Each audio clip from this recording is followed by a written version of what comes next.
The loud ones are easy to read. The angry ones are predictable. The aggressive ones show you their cards too soon. But the quiet one is different. They don't argue. They don't defend themselves. They don't try to win attention. They just watch. And if you've ever walked into a room and felt uneasy around someone who barely said a word, you already know this truth deep down. Silence is not weakness. Silence is observation, and observation is power. Imagine two people playing chess. One keeps talking, explaining every move, laughing, trying to look confident. The other says nothing, just stares at the board, waiting. Who scares you more? Because the one who talks is reacting. The one who stays quiet is calculating. Most people misunderstand silence. They think quiet people lack confidence, that they're shy, passive, harmless. That's a rookie mistake.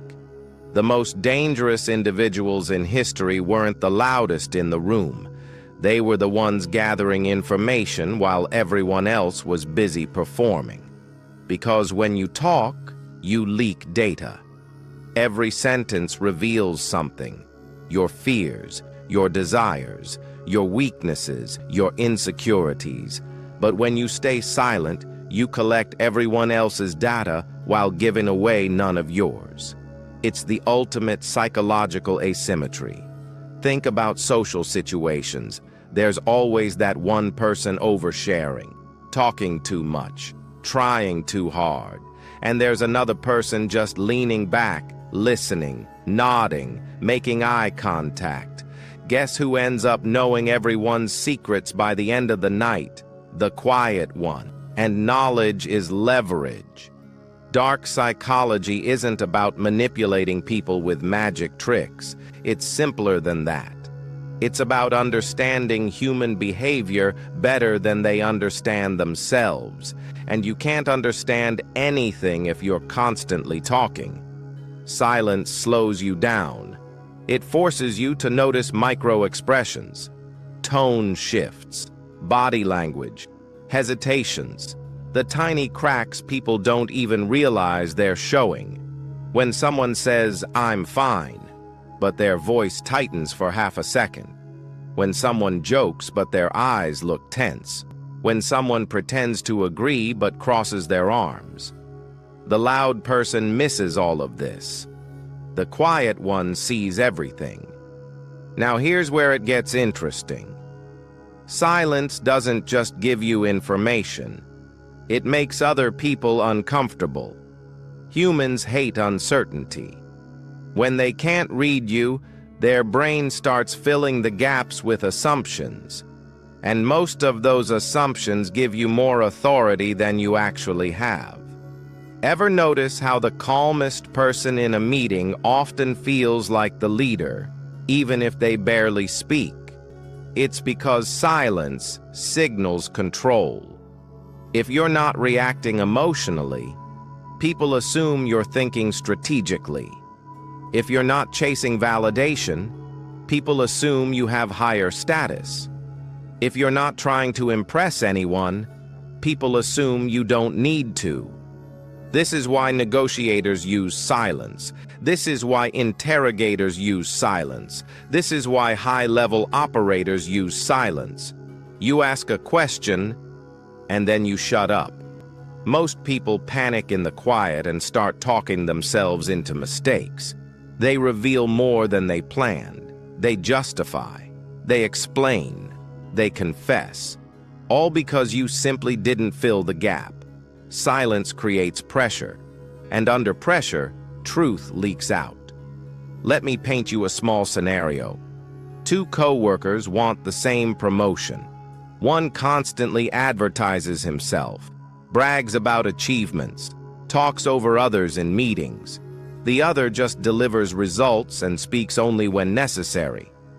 When the boss evaluates them, who looks more stable, more mature, more trustworthy? The loud one feels desperate. The quiet one feels composed. And composure equals power.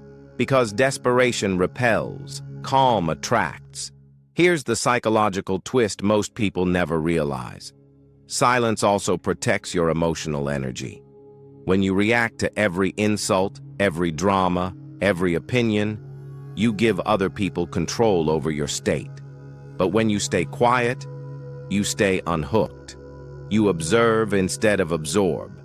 Someone tries to provoke you. You don't bite. Someone tries to guilt you. You don't explain. Someone tries to get a reaction. You give them nothing.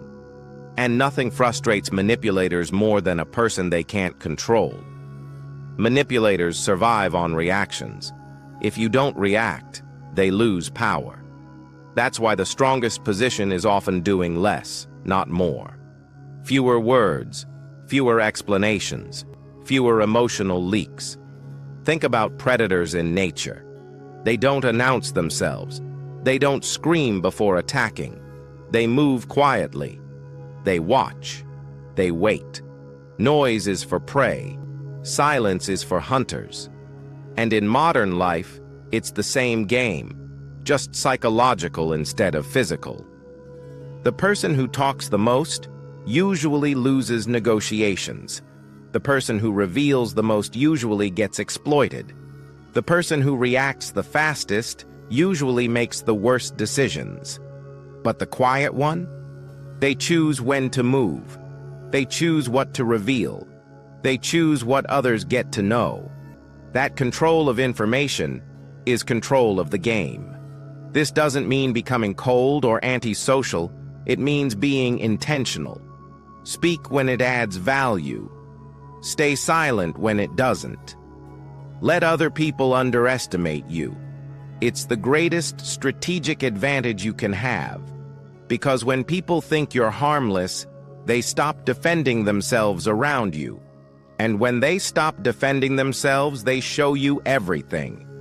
So next time you feel the urge to fill every silence, stop. Next time you want to explain yourself to someone who didn't ask, stop. Next time you want to react emotionally, pause.